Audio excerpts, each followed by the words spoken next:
Bali ini punya banyak potensi untuk dieksplor lebih gila lagi. Permasalahannya mau atau tidaknya bagi pelaku F&B ini melakukannya. Karena kita nggak bisa menyalahkan pelaku F&B nggak mau eksplor, nggak, karena mereka terkadang terbentur oleh aturan-aturan regulasi dari perusahaan-perusahaan mereka bekerja kan. Masih banyak pelaku-pelaku kita tuh juga kalau harga di luar mahal nggak apa-apa karena produk luar.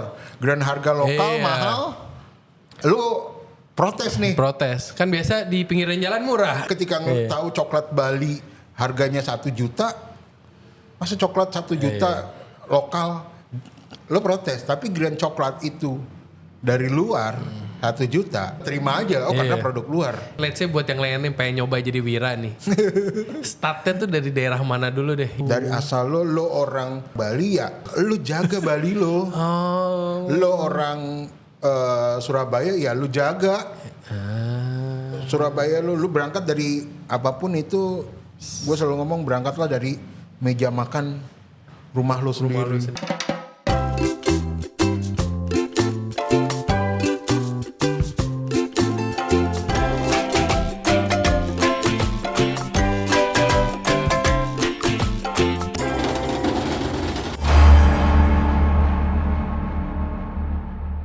Welcome to On The Pass, F&B Podcast berkolaborasi dengan Regency Radio dan Backdraft Project. If you like to hear all about F&B industry, people, and lifestyle in Bali, here's the place. Wah, hari ini kita import nih. Wah, narasumbernya ini kelas berat. Udah lama saya nggak podcast, nervous sebelum podcast tuh kayak mau ngomongin apa. Udah level pengetahuan saya di bagian yang dia pro-nya nggak beda jauh sama ibu-ibu TikTok. Makanya ini agak tegang sedikit nih. Ini beliau ini chef traveler, cuma nggak mau disebut chef traveler, pokoknya keliling aja kesukaannya. Nah, tanpa panjang lebar lagi, mari kita sambut Wira Hardiansyah. Mana gue liat deh. Jauh-jauh guys, kita undang ini. Thank you. Jadi dipanggilnya chef apa mas nih? Apa Wira? Bebas deh. Kalau chef tabu kayak gitu. Tabu. Dari tadi kita mau apa banyak tabunya, ternyata chef tabu juga. Jadi Wira. Panggil Wira boleh. Panggil Wira, panggil Mas boleh. Wah, luar biasa. Terima kasih udah nyempetin. Sama-sama. Terima kasih udah diundang. Wis pasti dong. Ini kita nungguin schedule Mas ini agak panjang nih. Udah bolak-balik ke Bali kan dari kita terakhir kali kontak tuh. Kebanyakan ngayap ya. Sibuk beliau ini di Bali. Ini kesibukannya apa nih kali ini nih ke Bali? Sebenarnya ke Bali kali ini nggak sengaja juga. Oh nggak sengaja? Karena bantu teman ya. Kirain kepleset ya Bebas. Kemarin habis pop up di Marriott Surabaya. Terus kebetulan ada teman yang punya kerjaan di Jogja, so dia need help di Bali, so kita take over. Jadi bantuin temen yang lagi nyangkut di Bali nih. Di Jogja. Iya gitu. Rencana berapa lama nih? Apa nggak usah balik? Rencana sih belum tahu kapan, cuman kebetulan pas lagi di Bali ada beberapa temen, ada beberapa resto juga yang mengajakin kolaborasi gitu. Udah bisa di-spill belum? Belum deal kayaknya. Jangan, pokoknya surprise aja. Pokoknya surprise ya. Pokoknya follow Instagramnya beliau ini aja, ntar dicek. Tapi ada rencana mau nyolong traveling juga nggak selama di Bali? Dari kemarin juga memang ada beberapa yang great escape gue bilang ya. Okay. Kenapa gue bilang great escape? Karena bagi gue semua tempat itu di Indonesia itu great. Baik gitu loh untuk escape, untuk kita explore gitu loh di Bali, terutama di Bali ini punya tempat-tempat yang menurut gue masih menjaga tradisi budaya dalam hal ini kuliner gitu yang sebetulnya sayang kalau kita cuman berjalan di tempat di itu makanya nanti akan keluar kata-kata Bali itu aja gitu loh, padahal elunya aja ke situ-situ aja, padahal ya elunya nggak kemana-mana gitu loh, padahal kalau lo coba explore ke daerah Bali Barat seperti Jembrana gitu kan, dia punya potensi coklat, punya potensi ikan yang lumayan besar gitu. Tapi emang rencana mau ke Jembrana nih? Udah. Oh udah. Oh ternyata Great Expect-nya nyolongnya udah nih ya? Udah. Jadi sebenarnya Dapat apa aja tuh di sana?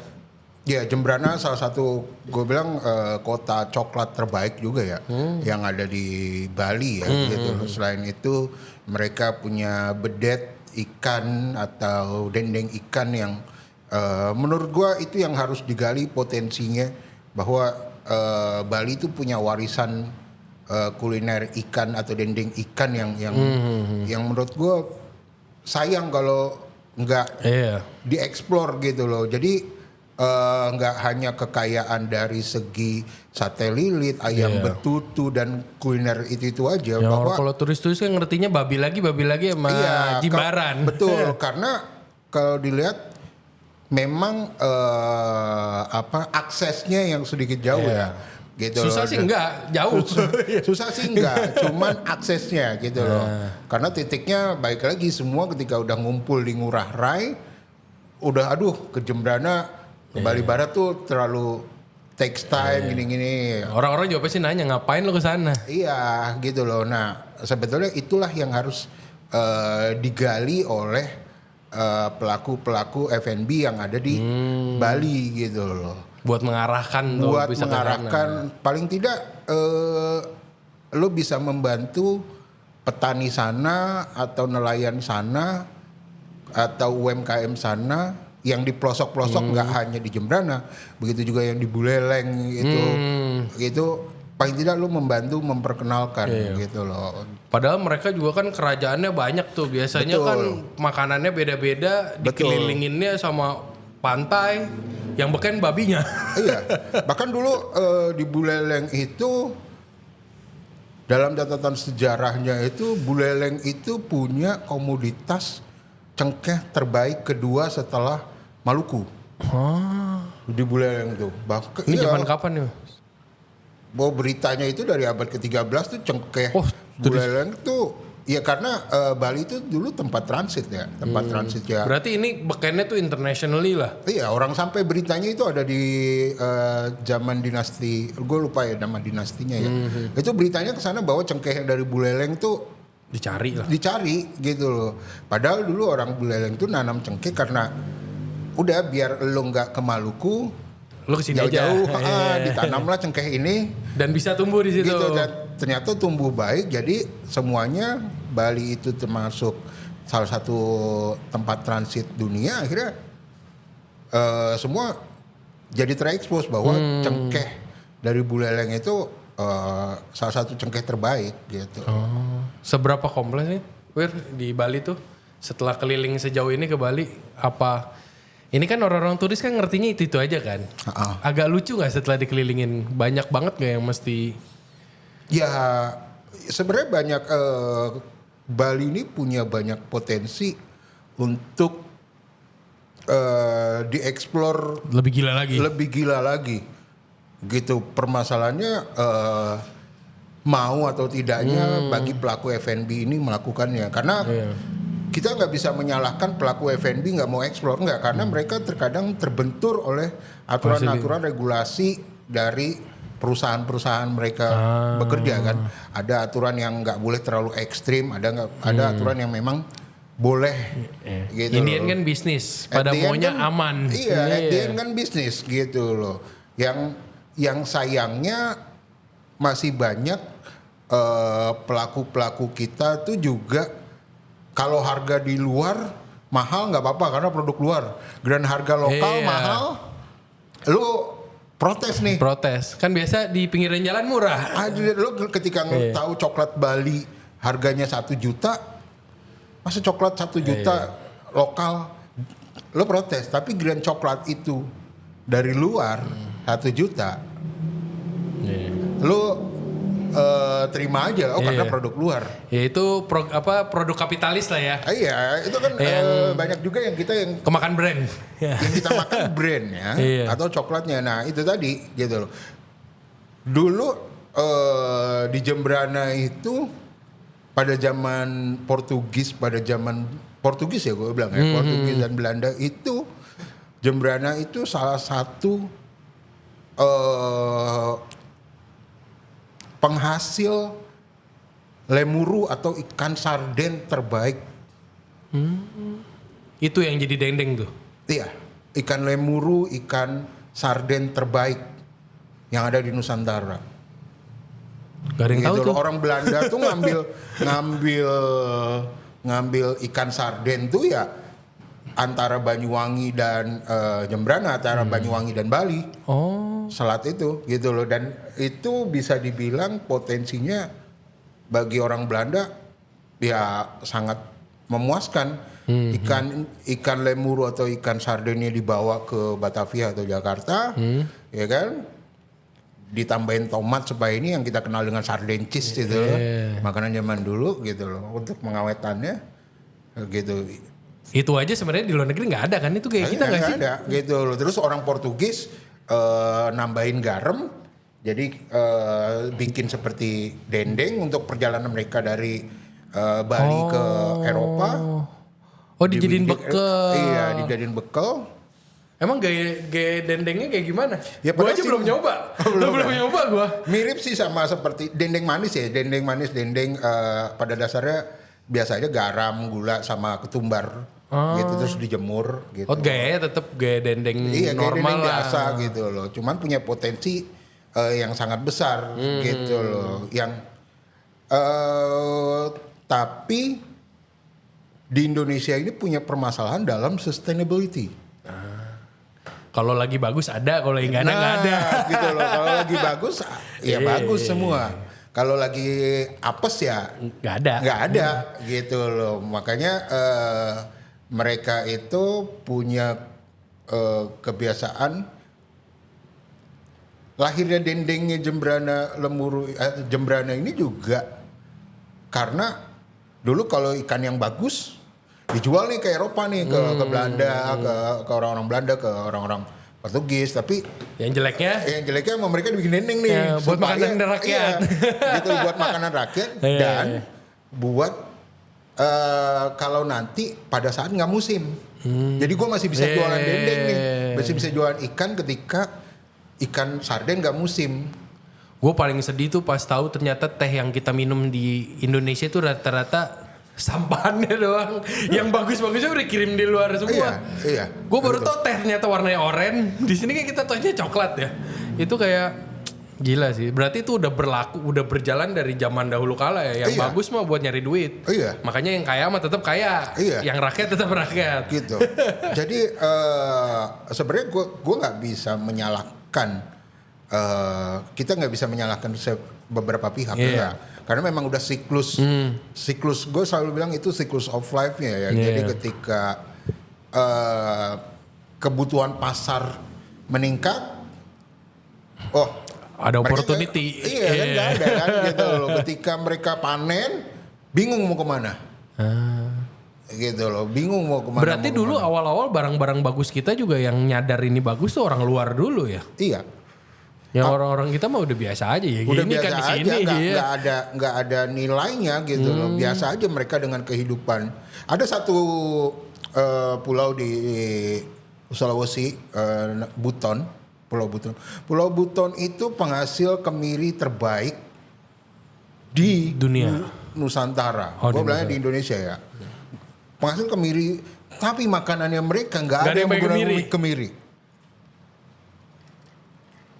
Gitu. Aneh ya, kenapa itu? Iya itu. Padahal kemirinya gampang tuh ada di sana. Iya, kemirinya kasarnya gini, kemirinya mendunia.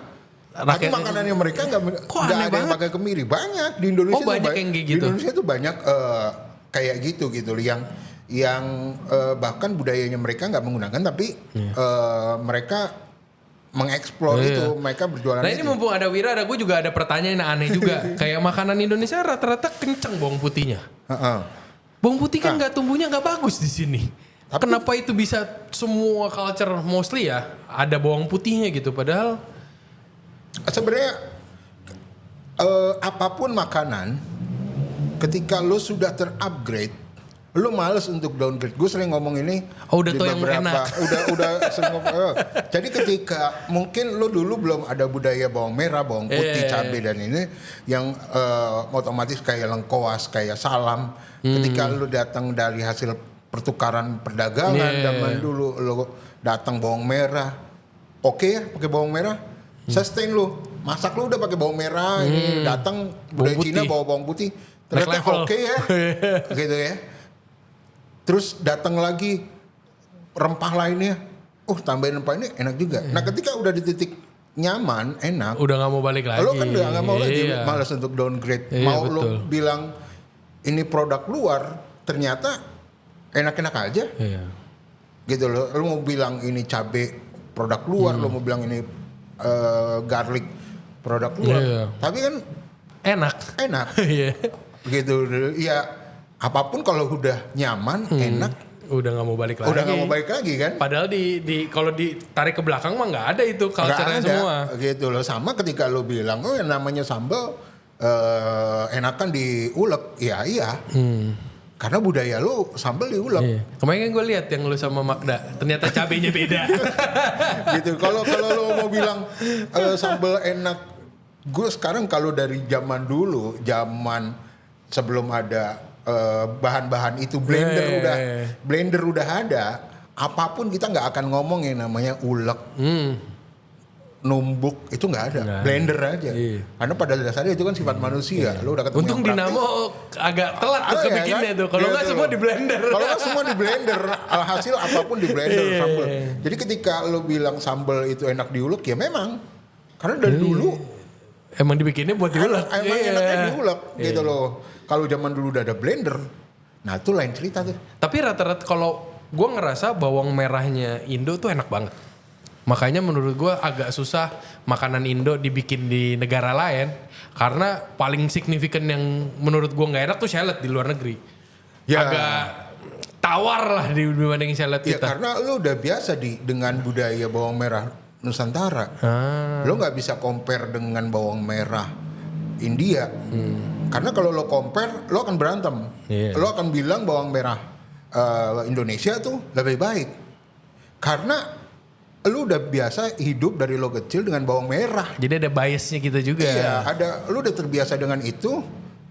Dengan palate lidah lo udah selalu bawang merahnya yang ini. Tapi once gue keluar, gue jadi appreciate banget sama bawang kita. Ternyata bawang kita enak banget gitu. Iya, gitu loh. Ketika lo ketemu sesuatu, lo di situ cuma lo harus belajar toleransi lidah. Lo harus bisa menerima rasa yang nggak terbiasa sama hidup lo. Kayak lo nemu bawang merah yang besar ya kan, saladnya mereka sama salad kita kan beda udah banget. pasti beda. Red onion sama salad kita juga berbeda. Gue sekarang saking sukanya sama salad kita, gue masakan western aja nggak mau pakai red onion gue. Kalau salad kita enak, ngapain gue mesti pakai red onion? Mahal lagi kadang-kadang. Iya. Itu yang membikin sebetulnya potensi kekayaan kita itu besar. Luar biasa gitu loh. Gue nggak hanya ngomongin Bali, gue nggak hanya Jepang, dari Sabang sampai Merauke itu potensinya besar gitu. Itu yang kemarin sama Magda ngebahas cabai itu, banyak yang kaget gak? Kalau ternyata cabainya di Indo tuh cabai Jawa kan? Yang waktu itu sama Magda lu bikin cabai itu gak sih? Iya kan? Itu gue juga tahu cabai Jawa. Gue pertama kali tahu tuh di Desa Les. Dia nguleknya pakai cabai itu. Tabiabun. Iya, tabiabun. Iya, karena kan cabai itu dari cabia dan tabia dari Sanskrit. Gitu loh. Cuman cabai itu ada beberapa fungsinya. Ada yang sebagai parem. Parem tuh apa lagi? Parem itu bukan dikonsumsi zaman dulu. Nah, terus siapain? Jadi kalau anak lo kedinginan, medicine lebih kayak buat ngangetin. Ada yang dikonsumsi. Kan kalau ketika lo ngomongin kesehatan, ada yang dikonsumsi, ada yang untuk dari dalam, ada yang dari luar ya, kayak lo salep kayak koyo kayak apa. Itu dipakai gitu mostly di luar. Iya, ada banyak fungsinya. Jadi nggak hanya sebagai alat untuk dikonsumsi, enggak gitu loh. Kayak jahe, cabe itu banyak fungsinya gitu loh. Jadi bukan lo konsumsi jamu, makanya tabiabun tuh atau cabe Jawa, cabe puyang itu sebagai salah satu jamu. Karena berfungsinya juga bukan cuma hanya untuk dikonsumsi, tapi untuk jalur pengobatan. Gitu loh. Tapi itu salah satu yang zaman dulu, sorry gua agak maju dikit. Iya. Salah satu yang direbutin juga nggak? Zaman dulu Enggak. dijajah. Oh enggak malah. Enggak. Karena Di sono nggak ada. orang Eropa aja ngejual gini aja. Orang Eropa aja dapat cabai dari Amerika Latin, terus ditanam di Eropa nggak bisa. Ternyata karena Eropa punya 4 musim, ya kan? Ngapain lo jualan yang nggak bikin Belum bulu-bulu? diedukasi, iya, belum dijelasin kemana. Iya kan, bunuh diri. Padahal cabai itu punya fungsi untuk menghangatkan tubuh. Tapi percuma kalau gue tanam nggak bisa. Iya. Akhirnya kan cabai ini muncul di negara-negara tropis. Ya kan salah satunya ya Indonesia gitu. Ya akhirnya mereka melakukan traders gitu, dan tergantung daerahnya sih karena Sumatera tradersnya cabai keriting. Terus Sulawesi nge-trades-nya cabai gendot. Terus di Sunda cabainya cabai yang jalapeno. Iya. Jadi lo punya 3 titik cabai mau masukin, ketika lo masukin, Dia ngedukasi marketnya males kali ya. iya gitu loh. Udah yang penting gue tuker sama Tapi pepper. kalau pala sama ladanya kenapa mereka bisa kayak katam banget pakainya tuh Wangi. sampai. Oh. Karena pala itu bukan hanya sebagai konsumsi, tapi sebagai aroma, gitu loh. Cengkeh itu banyak gitu loh. Bukan cuma sebagai alat untuk gastronomi atau untuk F&B, enggak, tapi untuk healthy life-nya kayak dibikin. Gue pernah ikut seminar bahwa banyak bukan sebagai konsumsi, justru ya kayak sebagai herbal pengobatannya, fungsinya, gitu loh. Bukan Makanya mereka mau beli mahal juga gara-gara fungsinya lebih ke bukan cuma dimakan masuk perut doang lah. gitu. Bukan cuman rempah ya sebetulnya ya. Bahkan yang tergilanya itu tentaranya Julio Caesar itu di Italia itu rela dibayar sama garam yang berasal dari Mojokerto.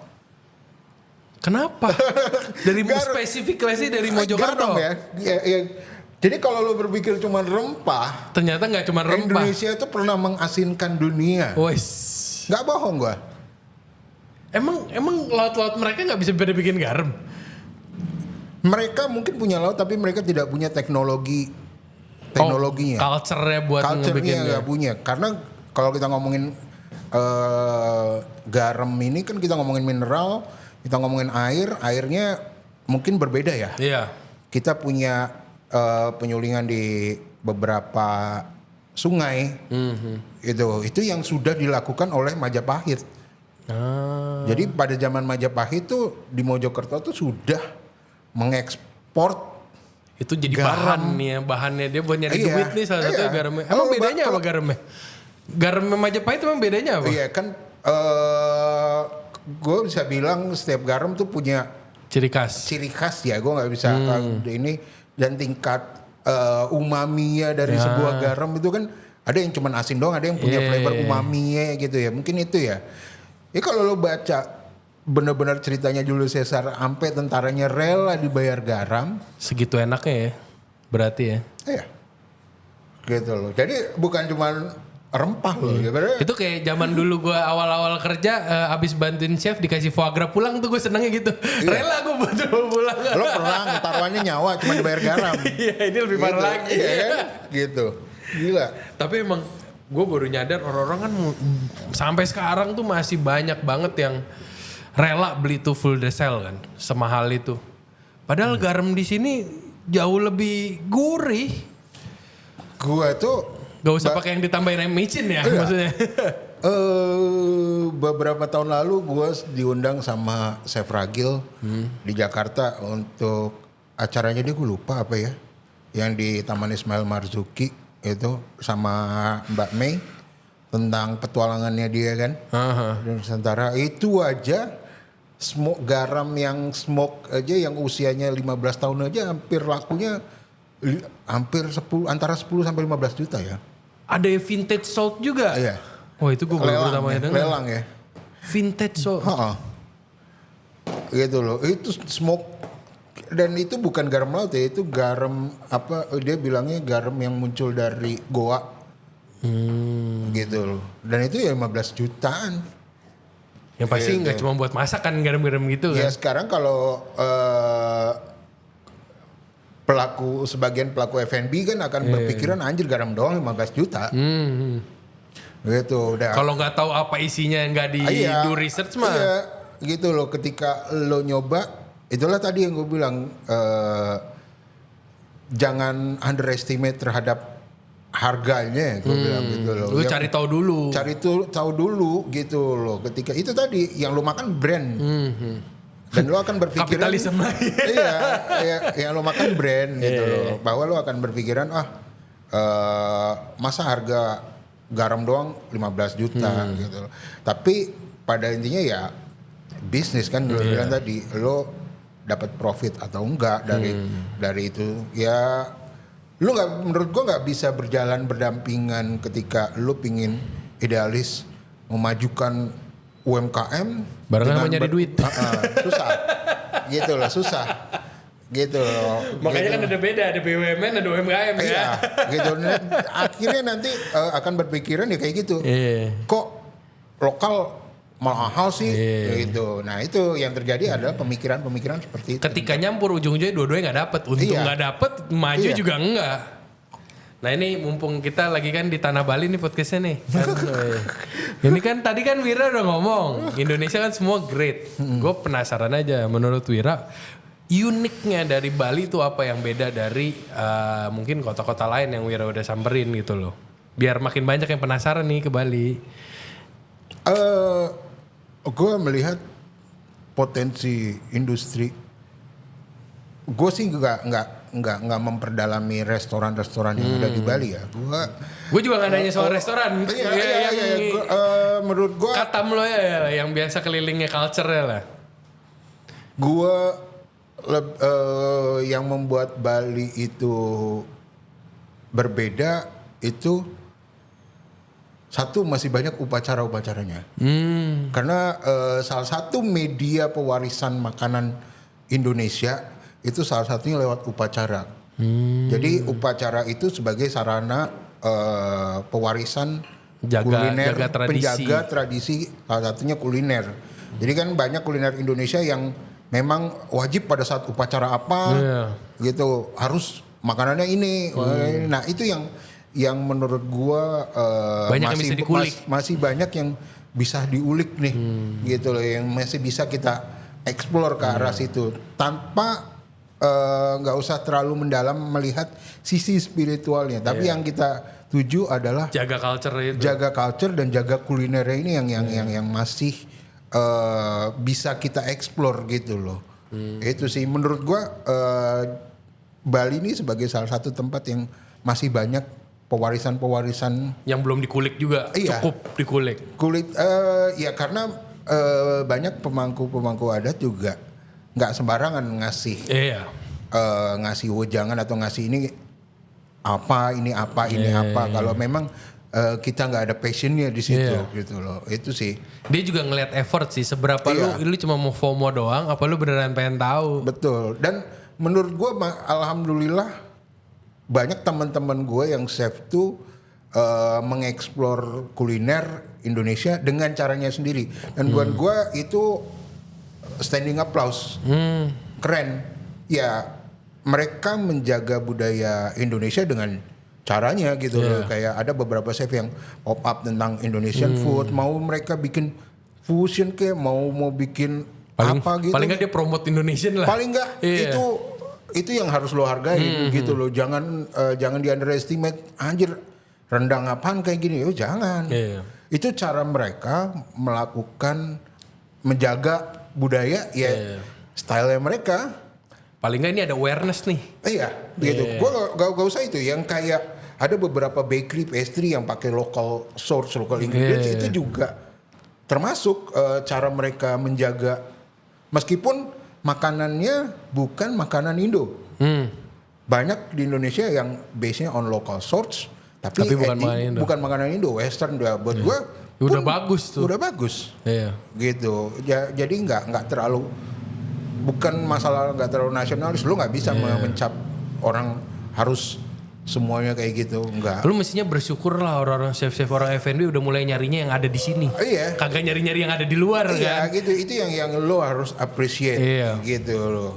Tapi Itu makin sekarang juga makin chef-chefnya juga makin dalam kan, nggak dangkal gitulah. Iya, intinya kan ketika mereka menggunakan local source itu udah kesinambungan. Nih gue isi air dulu biar terus ngomong. Wah, bagus.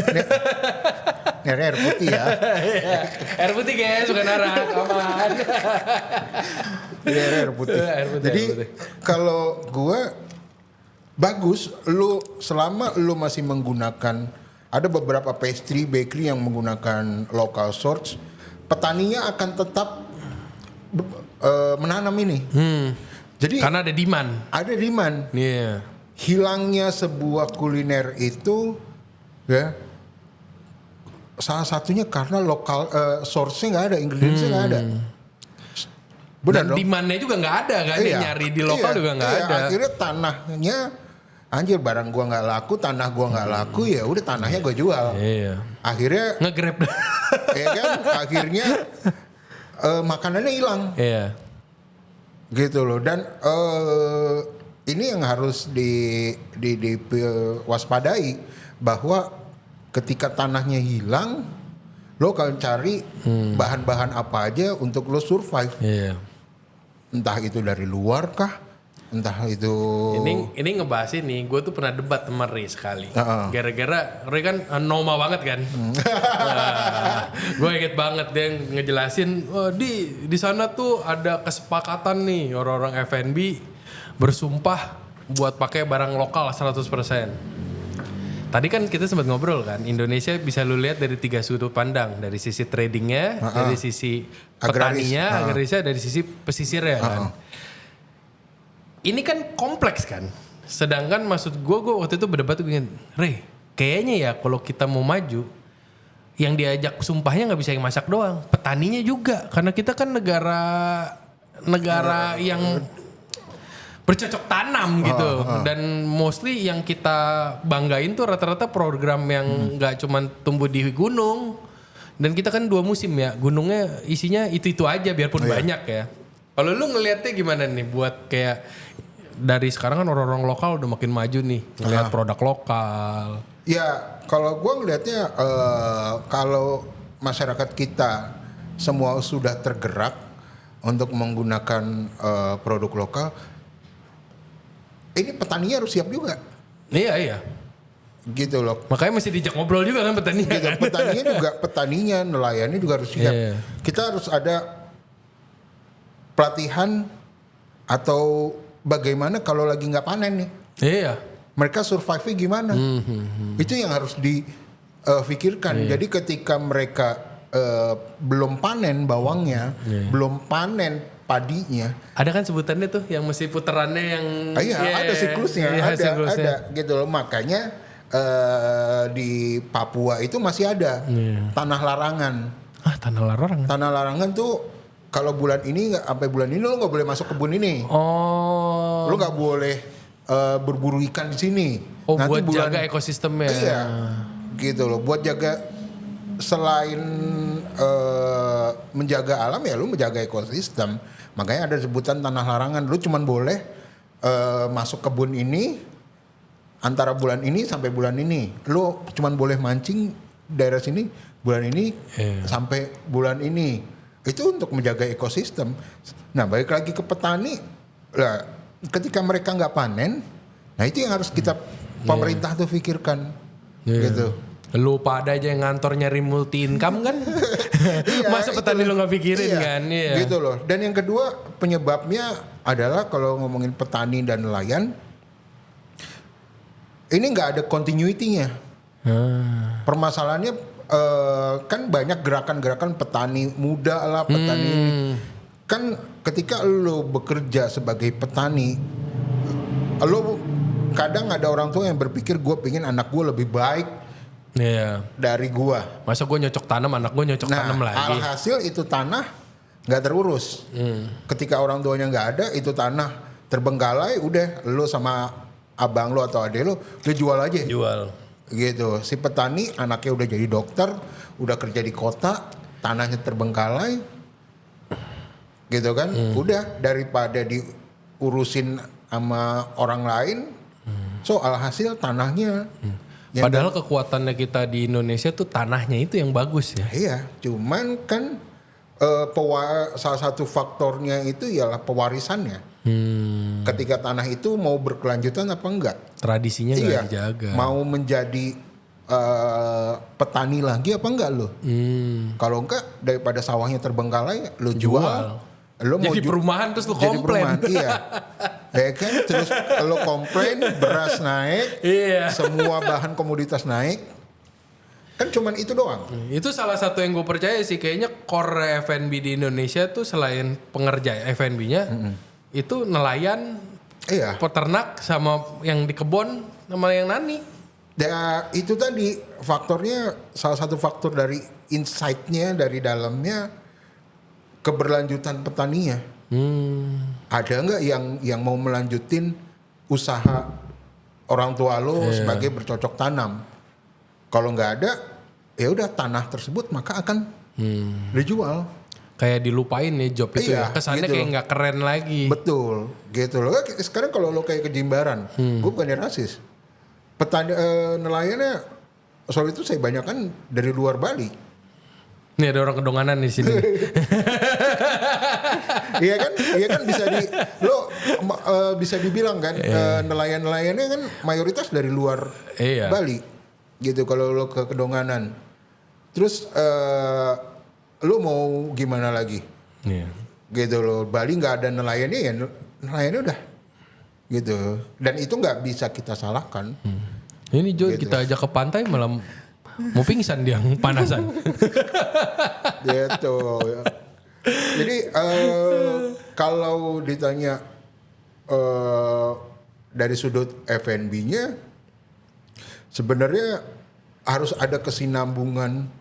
Makanya ada beberapa resto kan yang seasonal. Itu gue suka tuh sebenarnya tuh konsep seasonal tuh. Karena kalau mau main produk bagus nggak sesusah itu nyarinya, tapi produk bagus yang ada setahunan tuh, itu yang baru tantangan kan, gitu kan. Itu kan ada beberapa resto memang yang dia terbranded dengan salah satu bahan ya. Jadi salah satu merek, seumpamanya ada donat kentang. Ketika lagi nggak musim kentang, lo tetap harus jualan donat kentang. Nah ini yang menjadi tanda tanya kan. Gitu. Jadi lu import kentang. Iya kan, lu dari mana lu kentangnya gitu loh, untuk mensuplai satu Indonesia, satu Bali, lu harus produksi kentang. Nah itu yang terkadang memaksakan ingredients belum belum bagus, dipaksain karena lu untuk memenuhi demandnya ini. Ujung-ujungnya gitu. asal jadi barangnya. Iya, gitu. Iya, akhirnya nanti semuanya nggak sustain, gitu loh. Lo dari segi user kok ikannya gitu-gitu aja. Nggak kayak kemarin sih. Ya memang nggak kayak kemarin, orang lo belum waktunya ikannya tumbuh. Lagi nggak boleh lupa ya, yang musim nggak cuma buah, ikan juga. Ikan, ya kan? Ikannya ini buahnya kayak ini lo udah paksa aja kan. Kalau mau apa dah lo Baramundi ya ujung ke ujung lo pasti ada. Gitu loh. Makanya jangan memaksakan itunya. Bahan bakunya, gitu. Berarti harus lebih kreatif lagi di mengetahui kalau medannya itu nggak bisa disustain kayak gitu. Bukan salah supply-nya ya. Bukan. Salah model bisnisnya aja kan. Iya. Terkadang kan ada yang itu tadi donat kentang. Ntar giliran kentang lagi nggak musim, bingung loh nyarinya kemana, gitu loh. Dengan biasanya kalau terkait dengan beberapa resto yang menggunakan suatu ingredient sebagai signature nama restonya mereka. Nah itu kelimpungan. Bingung. Iya, itu sih kalau menurut gue ya. Gitu. Itu juga gue kemarin gue inget banget, gue pengen minta satu aja. Boleh nggak kentangnya tuh dipisahin yang starchnya tinggi sama yang kagak? Ternyata bedanya cuma dari sisi ini lagi musim hujan apa lagi kering. Dia bilang ya nggak bisa, orang kalau lagi startnya begitu ya startnya begitu. Iya. Kan depend sama cuaca juga. Gue bilang kayak. Ya kayak kentang, ngomongin kentang, kita ngomongin Wonosobo, Dieng gitu ya. Kentang one of the best kentang di Nusantara, Wonosobo. Iya kalau yang harus dipikirkan oleh pemerintah Wonosobo atau Dieng adalah ketika petani-petani ini lagi nggak musim. Iya. Gitu. Yang harus dilakukan adalah ketika petani-petani ini lagi nggak musim. Nah mereka ngapain nih? Gitu. Ya Pak, Pak Mario udah siap mau berangkat juga ikutan demo. Aduh. Tapi ya berarti kita ketergantungan juga kan sebenarnya sama petani-petani ini. Dan kita harus pikirin hidupnya mereka itu juga kan. Iya kan, ada yang kalau mau, lu pekerjakan mereka sebagai karyawan. Udah, lu cuman mensupport lo doang. Rata-rata kan ada beberapa disejahterain lah. Iya, brand yang kayak gitu. Ya udah, lu kerja sama gua, gini, lu ngurusin kebon. Padahal highly regulated lu setahu gua. Kan banyak juga di resto-resto Michelin di Eropa yang udah pakai konsep. Di US tuh malah lebih kayak gitu tuh. Menurut gua US lebih petani-petaninya lebih semangat daripada petani-petaninya di sini dan lebih makmur-makmur juga ya. Dan menurut gue banyak juga sih mereka yang karena mereka itu jadi kalau di Indonesia itu ntar ada cheatingnya. Kalau udah dipekerjakan untuk supply resto lo, ntar mereka nyari sampingan nih. Iya. multi income gitu loh. Dan biasanya tapi masalah itu kalau udah kena kapitalis tuh, ya kan udah tahu rasanya duit kurang dikit pasti mikir kan. Itu. Jadi anak udah mintanya iPhone udah nggak. Iya. Udah. Iya kayak dulu orang-orang Sunda itu mengharamkan yang namanya pestisida jatuh ke tanah sawah atau ke ladang. Ini zaman kapan nih kita ngomong? Sampai sekarang ada beberapa yang mau. Adat Sunda tuh, Sunda Wiwitan tuh masih mengharamkan yang namanya pestisida. Oh ya? Iya dong. Juga. Ada konsepnya bagaimana mereka menghormati alam, menghormati bumi gitu loh. Ketika lo memaksa bumi meracuni bumi, sama aja meracuni orang tua lo. Gitu loh. Ketika lo jadi udah biarkan si alam ini bekerja dengan sendirinya tanpa ada paksaan dari obat apa-apa. Makanya mereka tetap setahun itu ya 2 kali makan beras tuh ya 2 kali. Gitu loh. Sisanya ya mereka makan apapun yang mengenyangkan kecuali nasi. Gitu loh. Jadi nggak diforsir. Yang pernah lu yang di podcast Samare yang pernah lu bahas yang nasi apa jagung ya? Iya, jadi banyak ada nasi ada tiwul atau nasi singkong atau rasi atau ampok, nasi jagung juga. Banyak yang sebetulnya orang Indonesia juga dari dulu nggak terpaku sama berasisasi.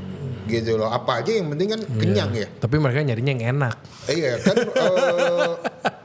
pada dasarnya kan apa yang di otak itulah yang dilakukan gitu loh. Ya kalau mindset lo nasi ya, lo akan agak sulit juga sih. Sulit. Selama ada nasi juga lo kan nggak bakal nyari singkong kecuali lagi ngopi kan. Gitu, gitu. Kan.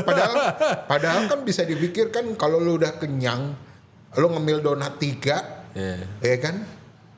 Udah kenyang mah kenyang aja gitu loh. Jadi gak usah harus cari nasi. Gak usah harus berarti cari nasi. Itu culture yang ngerusak sebenarnya ya. Iya kan, belum nasi belum kenyang itu. Mindsetnya gitu loh. Sekarang apalagi dengan dunia sekarang ini, ketika lo tidur pakai AC, ya kan, lo udah harusnya otak lo istirahat, badan lo istirahat, lo main HP, ya kan, abis nongkrong lo padahal mengkonsumsi karbo. Ya kan tanpa nasi nih lo nongkrong.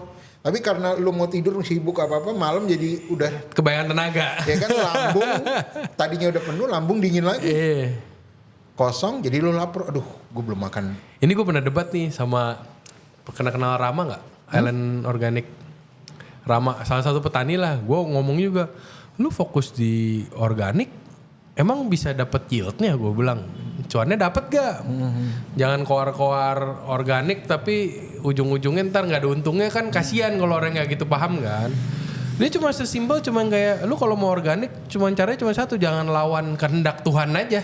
Kalau emang waktunya nanam ini lu nanam ini, waktunya nanam itu lu nanam itu. Yang susah itu ketika lu maksain yang kayak lu bilang nasi harus ada holier. Iya, itu yang sama aja ketika lu di Bali ada konsep Trihita Karana. Iya. Gitu loh. Ketika lu sama aja ketika lu memaksakan sesuatu pestisida ini lu kan memaksakan tanaman ini ya lu berarti nggak menghargai si alam ya gitu loh. Pelinggat lah bahasa kerennya kan. Iya, biarin mereka bekerja sendirinya gitu loh. Tanpa ada pemaksaan lu, pokoknya karena ya itu lagi. Ya karena demand-nya perlunya ini jadi lu memaksakan. Sisain berasnya buat kuli panggul aja lah. Mereka tuh yang beneran butuh tuh beras. Makanya gue setuju kayak kalau lo bikin konsep kayak warteg kayak nasi padang yang seasonal gitu loh. Itu karena sih menurut emang gue. how supposed jalan di culture-nya pun begitu kan. Betul gitu. Emang zaman dulu orang Indo kalau nggak makan nasi, kalau di Bali aja let's say ini kan beras banget nih. Sampai sekarang gue ngelihat yang lu bisa ngelihat kota terus jalan dikit ada sawah kan. Bali itu kan juga zaman dulu punya tanah larangan ya, punya tanah larangan yang lu tanaman ini diperlukan buat upacara. Jadi lu nggak boleh make bumbu-bumbu ini atau tanaman-tanaman ini untuk keperluan lu, social life lu atau kehidupan sehari-hari. Tanaman ini lahan ini cuman boleh buat kehidupan lu sehari-hari. Jaganya pakai upacara. Iya, jaganya pakai tanah larangan itu. Padahal kalau lu perdalamin itu konsep sustainability, bagaimana kebersinambungan gitu loh. Yang jadi kita ini sebenarnya kemakan brand bahwa lu konsep zero waste, konsep sustainability. Padahal nenek moyang kita udah melakukan itu, cuman kitanya aja yang gak usah masih pakai skena guys. Iya, gitu loh. Jadi udah kemakan branded ya. Gitu. Aduh. Tapi emang seru sih kalau ngeliatin, kalau apalagi yang orang-orang kayak Mas Wira ini yang ngeliat langsung ujungnya. Tapi emang lebih kental di Bali kalau soal jaga-jaga culture kayak gitu. Sebenarnya setiap daerah punya tata cara menjaga culture-nya masing-masing ya melalui upacara. Di Batak ada, di Jawa pun di Toraja ada, di Minahasa ada. Kalau di Jawa gitu. ada nggak? Di Jawa sebetulnya banyak ya pewarisan kayak gitu yang salah satunya ya melalui ada acara-acara keagamaan, ada acara-acara yang masih berhubungan dengan ritus atau ritual khusus gitu loh. Jadi ya di Nusantara contoh aja kayak ketupat, lu nggak mungkin ngeganti janur sama aluminium foil, janur sama daun pisang. Karena meaningnya beda ya kalau kan dia. gitu loh. Terus mau lo bilang kayak gimana ya ketupat, ya lo harus dari janur. Iya. Gitu loh. Ya kalau itu kan makanya ketupat tetap lestari kan karena setiap tahun lo lebaran. Iya. Gitu loh. Karena ada dijaga sama lebarannya. Iya, karena dijaga sama lebarannya. Iya. Gitu loh. Kalau dibilang bukan upacara, berarti ketupat itu boleh dong diganti sama daun pisang. Boleh aja. Tapi kenapa pada war ketupat? Iya. Pertanyaan gue kenapa pada war janur ketika mau? Kenapa harus pakai ya? Kenapa lu nggak nasi putih aja, lu masak di rice cooker nasi? Numpal Iya kan? Atau lu bikin lontong. Sesimpel itu aja lu bikin lontong. Ya kalau daun pisang namanya lontong Iya ya. kan? Atau lu bikin aja kayak pakai aluminium foil. Iya jadi juga sih. Jadi juga kan gitu loh. Ada pewarisan itu melalui suatu upacara, makanya tetap lestari, makanya tetap janur tetap ada, ketupat tetap ada. Lo ada upacara yang mau lo incer nggak di Bali yang lo masih saat ini sih belum ada. Cuman nggak tahu kalau Tuhan berkata lain. Tapi kalau upacara yang lo udah pernah coba cek langsung di Bali apa yang menurut lo menarik? Culture-nya lah. Ngejot tuh Ngejot? gue ngejot atau itu yang di gagal di Kelungkung. Gue agak kurang culture. Kalau dia nganggut berarti. Iya kan? Emang bedanya apa kalau itu? Ya dia pakai ayam sebagai wujud persembahannya, dan persembahannya itu ayamnya ya ayam matang ya. Karena kenapa mereka pilih persembahan ayam? Karena di situ kalau menurut gue ya di situ unsur toleransi bahwa kalau gue pakai babi, saudara-saudara Muslim gue nggak bisa ikutan perayaannya. Kalau gue pakai kaki 4 atau kambing atau beef, yang gitu Bali loh. bisa jadi nggak bisa ikut. Bisa jadi Bali nggak ini, makanya mereka pilih sesajinya ayam supaya ketika nyepi, ketika atau ada upacara, gue bisa ngasih saudara gue yang Muslim, saudara gue yang bisa makan ini. Begitupun sebaliknya, nanti ketika Muslim Lebaran, gue bisa ngasih buat mereka.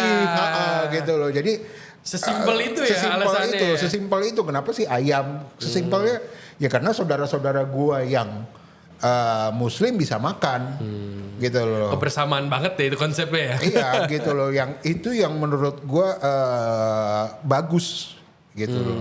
Itu sih salah satu desa yang menurut gue menarik, gitu loh. Tapi gue lumayan salut sih pas muter-muter. Gue ngajakin muter pertama kali si Ray juga tuh. Gue bilang ngajak, iya gue mau ke Jero Yudi 3 hari ya. Ngapain anjir 3 hari? Tapi emang setelah gue jalanin emang kalau cuma 2 jam mah gak dapet cerita apa-apa lu dari dia mah. Karena banyaknya mayoritas dimanapun dimanapun ya, gitu loh. Ketika orang setempat ditanya, bingung. Oh itu kan? Respon naturalnya tuh bingung malah kalau ditanya. Gue mau ngajak lu kemana ya dia di Jakarta ya. Padahal yang lo kaget, gue mau kesini udah mau kesini. Ini si Wira udah dapat listnya dari ya seperti lo tadi. Mungkin anjir Ray dapat tahu dari mana ini. Karena kadang terlalu underestimate, terlalu bingung. Gue ajak kemana ya Ray ya? Saking bingungnya perlu spellin semua. Iya kan, aduh gue ajak kemana ya gitu loh. Dan ini penyakit terjadi di beberapa daerah, bahwa ketika lo berada di suatu tempat itu tuh lo juga termasuk ke dalam salesnya budaya setempat. Jadi ketika lo di Bali, gue mau ke Bali, gini tanggal segini. Kewajiban tuh berarti gue ya. Iya lo, terkadang lo kan anjir gue ngajak Wira kemana ya. Bingung tuh. Gue ajak ke, yang ada lo ngajak gue ke, bukan gue underestimate, lo ngajak gue ke kopi-kopi yang. Iya, pasti kalau dia nanya gue pasti panik sih. Gue mau bawa Wira kemana ya ini ya. Kalau yang orang-orang Jakarta lain mah gampang lah, itu kan udah ada SOP-nya ya. Karena gue ditanya siapapun, how to mapping. How to mapping. Ini kan orang banyak chef nanya ke gue. Gimana tuh? How to map ingredients, how to map food di setiap daerah yang gue lakuin. Gimana kalau Wira? Yang pertama, gue mau kemana, ya kan? Kotanya apa dulu?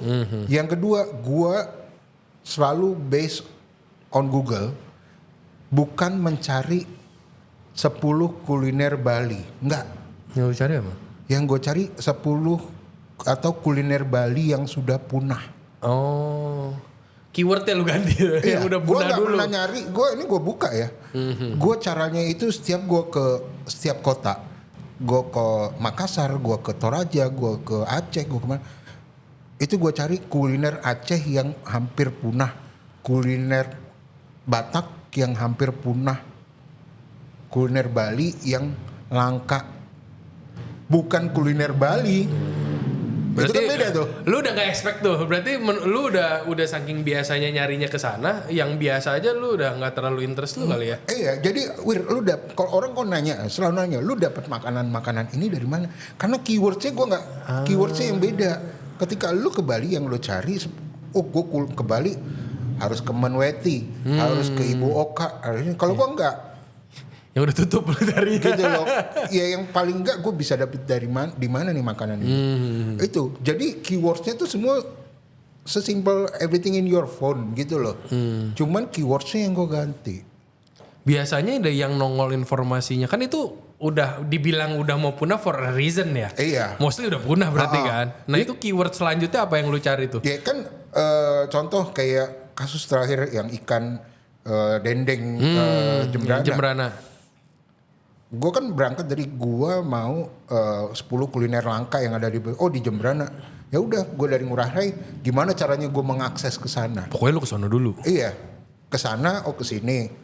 Ya paling nggak di sana, nyampe sana, ini gue pernah bilang di Rai, gue tuh kadang ngobrol dulu sama di tukang kopi, gue mampir di kopi, ngobrol sama masyarakat setempat. Bu, di sini Bu, Pak, Mas, sini ada tempat ini ikan ya? Ada, ntar ditunjukin di sini gitu. Jadi GPS gunakan penduduk sekitar. Informasinya lu cari langsung berarti lu cari orangnya ya? Iya, gitu. Berarti Dan bersyukurnya gue ya, gue nggak pernah bawa embel-embel gue ini siapa, gue ini apa. Selalu ditunjukin karena banyak masyarakat daerah tuh yang seneng kalau kita tuh pingin tahu dengan kebudayaan. Jadi kayak lu masuk ke rumah orang tuh kayak ayo sini gue tunjukin ini, gue tunjukin ini. dia aja udah seneng ya lu tahu urusan ini. Iya gitu loh. Liatnya. Lu tunjukin ini. Bahkan ketika kalau mereka tahu lu itu siapa, mereka akan keluar ini. Nah beban terberatnya adalah ketika mereka menumpuk menaruh menitipkan suatu kebudayaannya ke pundak lo. Lo harus bertanggung jawab. Nggak boleh lu cuman kerem doang di rumah. Iya, itu makanya gue selalu memperkenalkan melalui sosial media Instagram. Ya salah satunya ya itu karena Itu kewajiban lu. Karena ada beban yang harus jadi nggak hanya lo take advantage gitu, enggak. Lo harus memperkenalkan. Dan rata-rata mereka juga memperkenalkan ke Wira juga nggak expect apa-apa juga. Kan? Enggak gitu loh. Mereka cuman artinya ketika mereka sudah menitipkan suatu message, ya gue harus sebarkan message itu bahwa semoga aja gue sih berharapnya dengan apa yang gue posting, teman-teman pelaku industri F&B lainnya banyak yang penasaran. yang penasaran, banyak tergerak, itu aja sih sebenarnya gue. Berarti Gitu. kejadian-kejadian kayak gini nggak sedikit juga yang misalnya beneran langka nih, terus dia bilang nenek gue bisa nih masaknya, besok kayak gue masakin. Ada nggak kejadian kayak gitu? Ya ada. Jadi kan kayak gitu. Nginep dong gitu. Iya banyak yang kayak gitu kan biasanya kayak di beberapa pelosok kadang extendnya kelewatan gitu loh. Jadi kayak Setulus itu kan mereka nerima kitanya gitu, juga ya. gitu loh. Mereka akan menunjukin apa yang nggak pernah. Lu kalau mau makan ini, lu datang pas ini. Lu kalau mau ini datang pas ini. Kayak dikasih PR dong. Hah? Kayak dikasih PR. Ya lu kan kayak ya itu tadi either lu mau extend, mau take it atau lu mau leave it. Take it tuh ya lu bisa lu minggu depan datang lagi. Leave it ya udah nggak bisa lu cuma 2 hari. Ya terserah take itunya. Berarti Wira temen banyak loh di seluruh Indonesia ini. Ya yang ada lah. nyelip Ada lah, istilahnya gitu kan loh. yang jadi temen juga banyak kan dari perjalanan karena, ini. Iya. Kan pada intinya lu jangan bawa lu pokoknya buang jauh-jauh lu ini siapa itu udah down to earth aja kalau lu mau belajar pada intinya down to earth. Mulut lu sama hati lu tuh udah. Ketika lu mikir lu pinter tuh stop belajar sih. Iya. Mendingan Gitu. udah mikir lu goblok aja udah dengerin lihat. Iya, meskipun lo berpikir bahwa ini gak sesuai ya dengan standar operasional SOP resto lo, SOP ini lo udah. Itu ketika makanannya akan lo bawa ke resto lo baru lu terapin sendiri. gitu loh. Kalau enggak kan jadi pidato kita di kampung ngapain? Kalau enggak benturan Iya. gitu loh, benturan dengan beberapa adat setempat gitu. Dan mereka kalau udah kayak gitu pasti ada yang defensif juga pasti ada kan? Banyak juga gua nggak dapat apa-apa banyak. Oh ada juga yang zongo pasti ada juga. Ada. Gitu ada banyak kok. Kayak gue datang cuman makan terus ini karena banyak juga yang kayak gitu yang yang menjaga bener-bener apa gunanya gue ngasih ke lu. Ada juga ya, ya udah, gitu loh. Jadi ya mungkin dari perjalanan gue keliling Indonesia 50% lah. Oh 50-50, zongnya. Cuman yang lo lihat di Instagram kan 50% Yang doang. sukses. Iya, yang sukses aja, gitu loh. 50-50 men. 50-50, tapi itu kan gue cuma makan. Paling nggak dapat makan pelet, lah, ceritanya nggak dapat. Iya, paling nggak resep gitu nggak dapat. Gitu loh, paling nggak resepnya aja nggak dapet gitu loh. Sejauh ini kalau yang paling buat nih, let's say buat yang lainnya pengen nyoba jadi wira nih, startnya tuh dari daerah mana dulu deh, yang orangnya mostly lebih welcoming lah. Kan ini kan kita bahas 50-50 nih, berarti kan mereka pasti harus expect bisa gagal. Dari asal lo. Oh dari asal lo dulu. Dari asal lo orang Bali ya. Lu kiterin dulu Bali lo. Lu jaga Bali lo. Lo orang Surabaya ya lu jaga. Surabaya lu berangkat dari apapun itu, gue selalu ngomong berangkatlah dari meja makan rumah lu sendiri. Ada apa di situ? Keren banget ya. Gitu lu. Gue gak expect sih dijawab dari tempat lu sendiri gitu. Dari tempat lu sendiri. Ya lu orang Bali. Masa yang suruh jaga orang Jawa? Lu orang Jawa tuh kemana ada daerah spesifik, nanti suruh pulang kampung dulu. Iya, itu cara paling simpel. Lu orang Makassar. Ya lu kiterin kampung lu dulu. Lu jaga Makassar lu. Lu orang Bali ya lu jaga kuliner Bali lu. Gitu. Lu orang Bali kan gak bingung. Iya. Kecuali lu orang Makassar muter ke Bali gak punya channel. Kan sesimpel itu. Lu orang Makassar, ya lu ngiterin Makassar dulu, ya lu pasti lu punya channel kan. Lu start dari yang paling gampang dulu lah. Iya kan gitu. Itu aja. Kalau di kampung lu sendiri aja lu gak bisa dapetin informasi, lupain tempat lain. Iya kan gitu aja. Sesimpel gitu. Lu orang Kalimantan, lu pasti punya channel dong. Entah sepupu lu, gitu loh. Entah siapa lu, saudara lu. Makanya selalu dimulai dari ordal ya. Iya. Gimana seringnya lu gak dapet channel ya karena lu berpikirannya harus kota lain dulu. Gitu. Lu mau ngomongin Jakarta, banyak. Lu ke daerah Depok, Jakarta tuh. Wira emang asli mana? Gua Campur Sari. Banyak collabnya nih kayaknya. Gue ya nomadennya sih.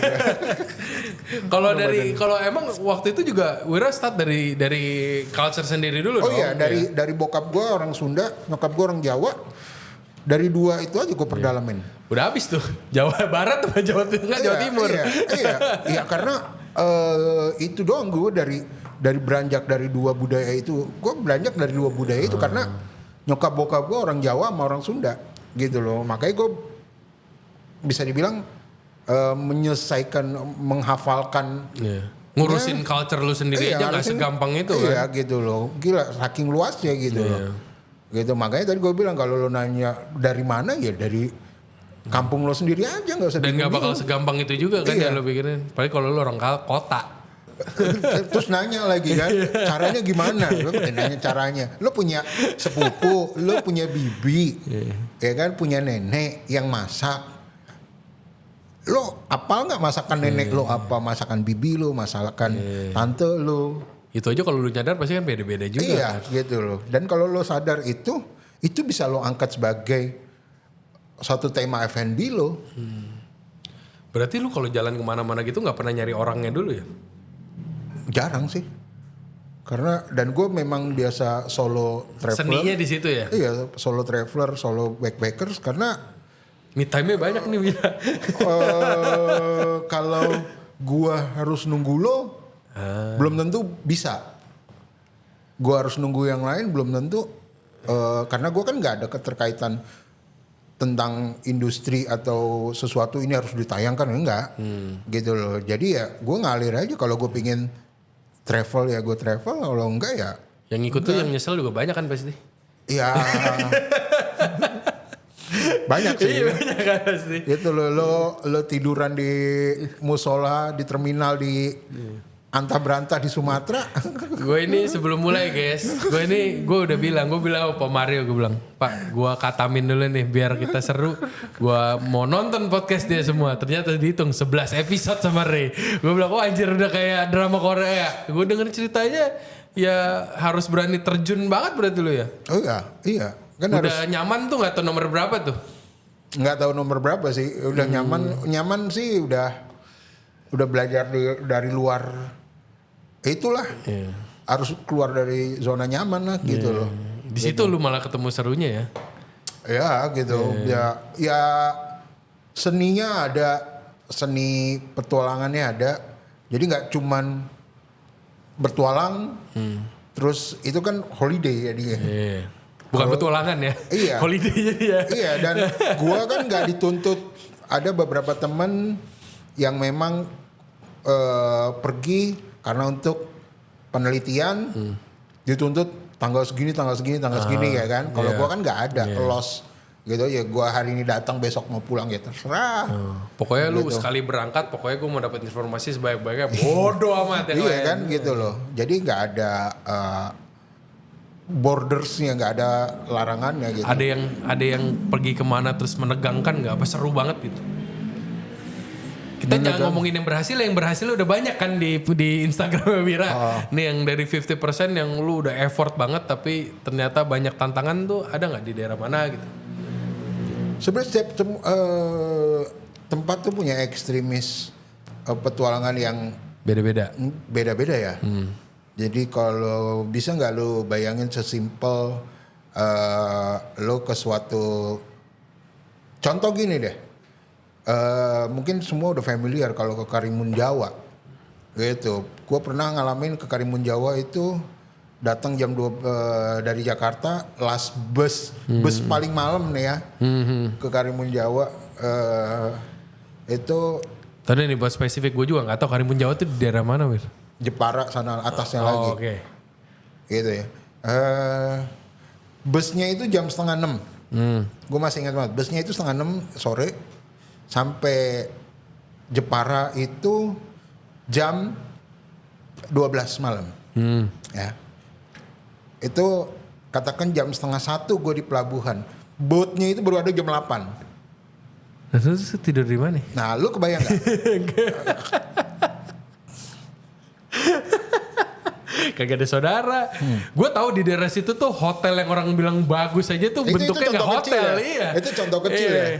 Contoh kecil, gue mau mengeksplor nelayan Karimun Jawa, gitu loh, potensi kuliner lautnya Karimun Jawa. Cuman itulah serunya. Jadi lu nyampe itu jam 12:30, kondisinya cuman lu ada musola dan banyak orang tidur ternyata di situ yang menunggu ferry. Pakai sistem biasa yang warung kopi udah tutup semua tuh ya. Kan? Udah. Gitu kan, lu cuman hidup dengan handphone dan power bank. That's it. Colokan aja belum tuh kan? ketemu tuh. Iya ada colokan, lu ngantri sama bapak-bapak yang ada di situ ya. Poinnya di situ lu udah jam 1 malam lu harus nunggu sampai jam 8 pagi kan. Iya. Dengan kondisi barang nggak ada yang jaga barang lu. Kalau lu berdua sama gue, lu tidur gue jaga barang. Kalau sendiri lu gimana? Kalau sendiri ya udah, lu tidur cuma di ferry. Lu mau tidurnya takut? Oh iya dong, kan gue jaga barang gue, dan itu sering gue kejadian kayak gitu di. Oh, udah kejadian soalnya. Iya, sering gue kejadian kayak gitu di ketinggalan bukan ketinggalan bus ya, busnya belum nyampe, busnya baru ada besok pagi. Tapi gitu. kalau sampai dicopet gitu ada juga berarti kejadian sampai lu takut juga sampai ngamuk. Gue belum pernah yang namanya missing sesuatu ya gitu ya. Even gue di kapal pun gue kan backpacker, cuman hand carry doang kadang. Gitu doang. Pelukin gitu. aja tuh ambil iya tidur udah. di situ. Udah, kalau enggak itu jadiin bantal gitu loh. Jadi ya udah. Berarti lu harus sudah siap tuh konsekuensinya, nggak tahu tidur di mana. Iya, harus siap. Karena nggak semua bisa menerima ya yang kayak gitu ya.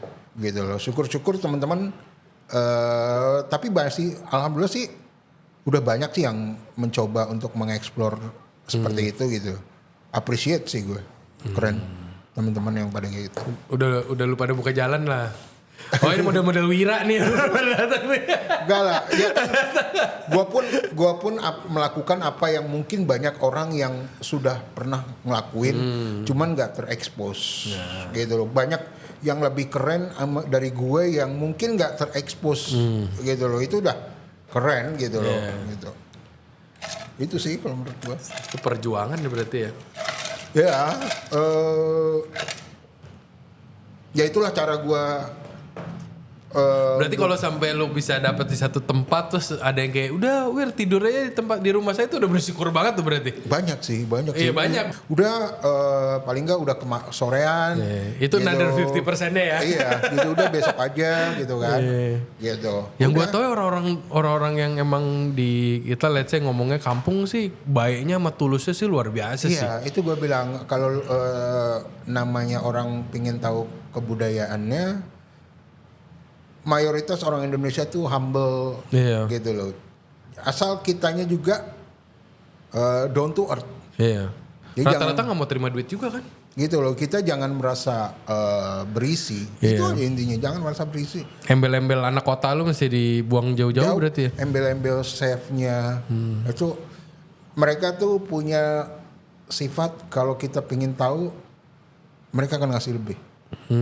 Dari yang lo expect. Iya, dari yang lo expect. Lo tadinya mungkin targetnya cuman ini, mereka akan ngasih lo di luar itu. Nah, take it or leave it-nya itu ya balik tadi gue bilang dari lo mau gimana nih?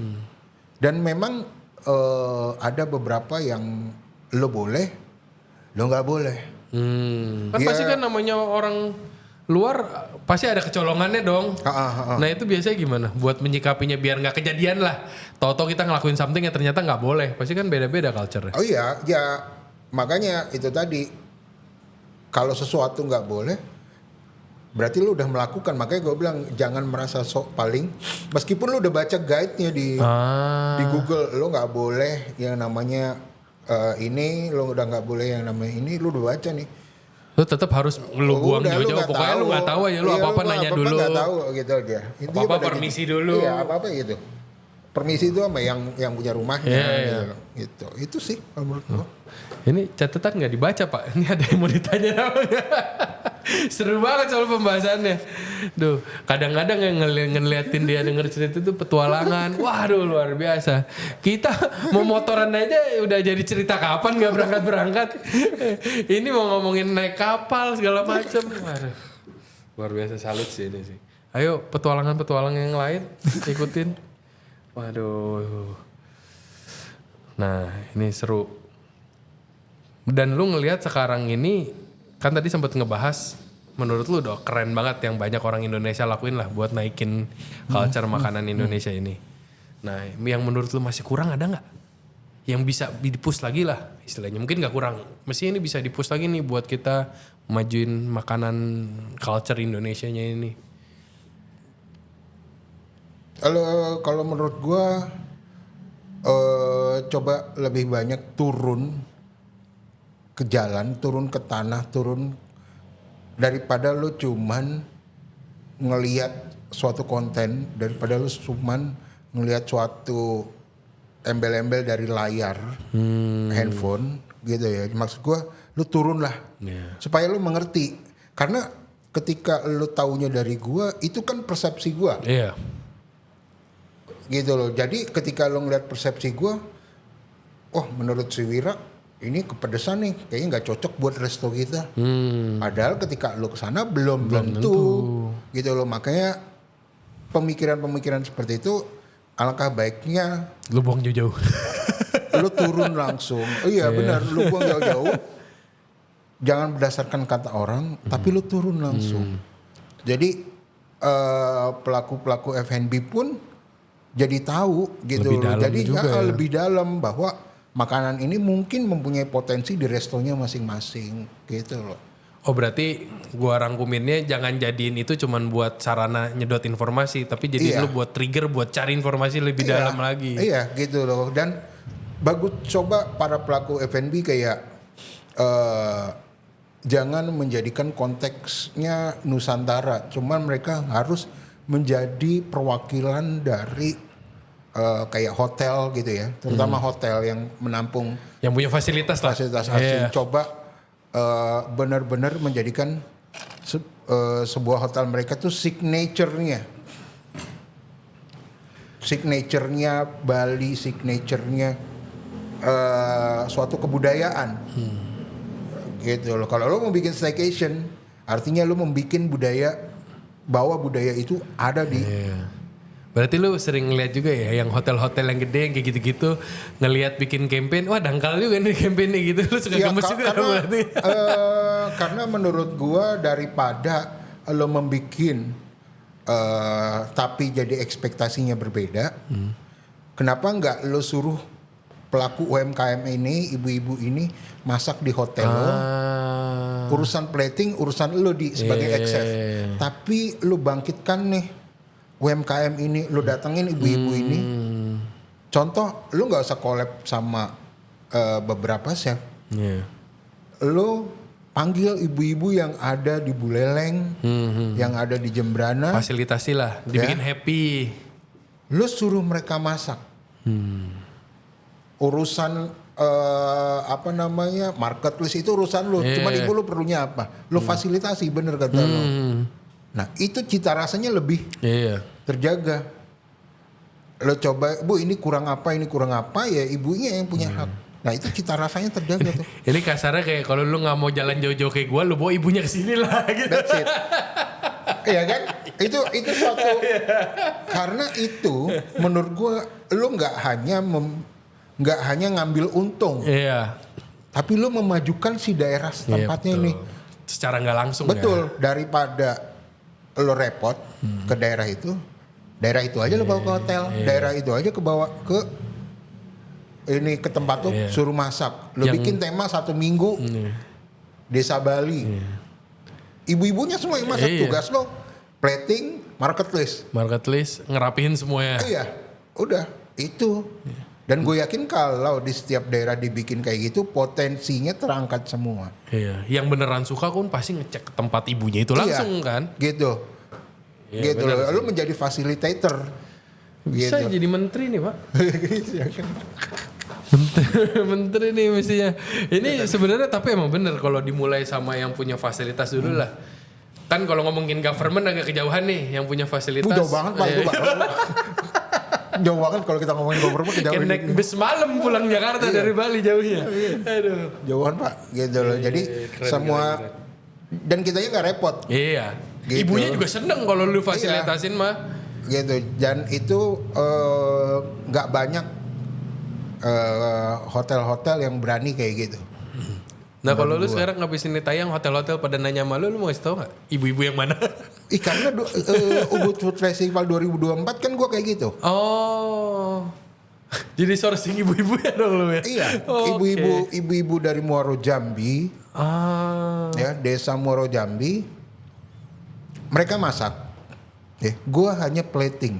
Bahkan ketika gue hanya plating, gue hanya bikin market list. Ya. Dan ketika mereka bahkan nanya, ini kurang apa? Gue nggak mau jawab. Lu tanya ibunya aja. Ibu tanya ibu yang lainnya. Kenapa? Ketika mereka udah nanya gue kurang apa, ya alhasil akan jadi cita rasa gue dong Pak. Gitu loh, bukan cita rasa Jambinya. Gitu. Sedangkan kan lu bawa dia jauh-jauh biar keluar aslinya kan. Iya, dan gue hanya plating. Iya. Bukan yang prep ibunya yang ngerti, ini harus direndam dulu, ini ibu-ibunya yang ngerti. Tapi menurut gue figur-figur kayak lu juga penting buat ibu-ibunya sih. Pasti kan ibu-ibunya itu bisa demam panggung juga. Biasa masak di rumah, terus tau-tau masak di panggung gede kan. Dan juga. itu lumayan loh seatnya itu. Itu kalau nggak salah ya, gue seingat gue hampir laku 90 sampai 110 seat deh. Lumayan gitu. Ibu-ibunya, semangat gak? Tapi seneng gak ibu-ibu habis itu? Iya dong. Gitu. Ada yang appreciate nih makanan gue kecuali selain anak Dan gue. mereka kan orang-orang gue nggak bilang orang-orang daerah yang perlu disupport, yang tadinya hopeless, ketika ternyata masakan lu, budaya lu disukain sama orang-orang asing, gitu. Ini cara simple banget sih sebenarnya kan. Gue cuman bikin market list, plating. Ini di spoon feeding nih mau Wira nih. Iya. Lu mau bikin campaign nih udah di... Jadi tapi ya lu sesimpel itu doang. Lu cuma bikin marketplace, lu cuman plating. Udah, ibu-ibu itu yang masak. Yang mingle ke tamu, biarkan orang-orang daerah itu. Lu facilitator. Tapi kan dengan lu membangun potensi itu, gitu, lu udah membantu menghidupkan. Iya benar banget. Kalau lu mau hotel lo maju, ya, kotanya harus maju. Iya. Secara nggak langsung attract balik juga ke kotanya itu kan. Kalau kotanya maju ya hotel lo bakal maju, resto lo bakal maju. Itu aja sesimpel gitu. Iya. Ini berarti bertumpu sama ibu-ibu ini ya. Iya, bertumbuh sama pewaris-pewaris rasa Nusantara ini. Itu sih. Wira Menteri Pariwisata 2030. Ya. Wes. Begitu gua naik, dia orang pertama yang paling turunkan. Gua nggak mau nama gua ada di story dia. Gua nggak mau nama gua ada di story dia. Ini diem-diem kan. Kalau dulu kan Pak Mario ngomongnya kan, iya gua dulu ngefotoin yang demo-demo 98. Menurut gua gimmick, kayaknya dia ikutan demo sebenarnya. Ya kalau yang backdraftnya mah cakep ya. Begitu yang Marionya hujatan semua. Ih galak tau dia. Galak dia. Iya. Ini tuh cuma alter ego yang lain aja di sini dia baik-baik. Iya. Gitu. Ngeri gue. Gue takut cuman muncul di story-nya dia isinya hujatan. Itu aja sebenarnya. Gue gak mau jadi menteri udah. Ntar dihujat sama dia. Aduh keren. Ketuk palu lo dilantik cepret. Wir lu masih ada 5 tahun buat persiapan lah bisa lah. Ketuk palu gue di ini udah. Dia orang yang pertama ngehujat. Bisa lah Wir didiskusiin sama Pak Mario. Susah pak. Aduh keren banget nih. Udah ujung-ujungnya nih disiapin question list mengalir aja. Seseru itu ngobrol sama Wira. Gak heran nih kalau thumbnailnya Wira ditempelin di sini udah penuh nih di podcast. Sebanyak itu emang masih seru juga. Keren guys. Makasih loh ini import dari Jakarta bisa ngobrol di On The Pass. Terima kasih gue udah kasih ruang untuk mengoceh. Ini kan ada pertanyaan buat itu cek aja Instagram dia komplit mau makan gimana deh. Oke, Bu ini mungkin kasih tahu nih kita pendengar kita kalau mau ngecek Wira tuh ngapain sih ini yang dari omongin kemana Instagram mungkin? Sebenarnya gue bukan siapa-siapa ya gitu. Wira ya. Gue adalah Wira. Ya, gue lebih suka ya Wira Hardiansyah 2.0 gitu ya. Dan terima kasih udah ngundang gue untuk mengeluarkan unek-unek. Saya yang jadi terharu. Aduh. Unek-unek gitu loh. Kapan kembali lagi? Kita booking dulu Pak. Ya. Apa sebelum pulang balik lagi satu kali lagi? Seru-seru. Thank you banget Wir. Gue thank you. Akhirnya bisa merasakan dapat insight dari Mas Wira ini. Luar biasa. Aman Pak? Luar biasa. Terima kasih banyak dulu. Main lagi ya ke Bali ya. Siap. Jangan kapok. Enggak segalak itu kok Pak Mario. Aman. Kalau udah berdua baru ngerokok baru unek-uneknya keluar. Pokoknya ini buat wanti-wanti kalian ya. Nih kalau urusan sama Pak Mario hati-hati kalau berdua sama lagi mesesan itu yang bahaya. Waduh. Keren. Thank you banget Wir. Sip. Sudah menyempatkan waktunya ke sini. Agak jauh kan ke sini cuman sekali lah ya. Tinggal daerah Jimbaran berarti. Jimbaran. Aman lah motong dikit ke sini. Thank you. Thank you semuanya yang udah dengerin episode kali ini. Keren banget. Mana nih? Ini gue dulu closing. Oh, iya. Ini thank you banget yang udah denger. Dan ini moga-moga bisa jadi insight buat kalian ikut turun ke lapangan. Dengerin tuh kata Wira. Jangan cuma mau nonton doang. Ngeliatin dokumenter doang. Turun ke jalan. Nah ini kalau kalian masih penasaran sama Wira, bisa tadi follow Instagramnya Wira. Dan yang pasti kalau kalian masih penasaran sama On The Pass, bisa follow kita di Instagram maupun di TikTok di On The Pass Bali SC1. Dan yang pasti jangan sampai kelupaan untuk subscribe terus Regensen Radio biar nggak kelewatan episode-episode kita selanjutnya. Oke, thank you guys, bye.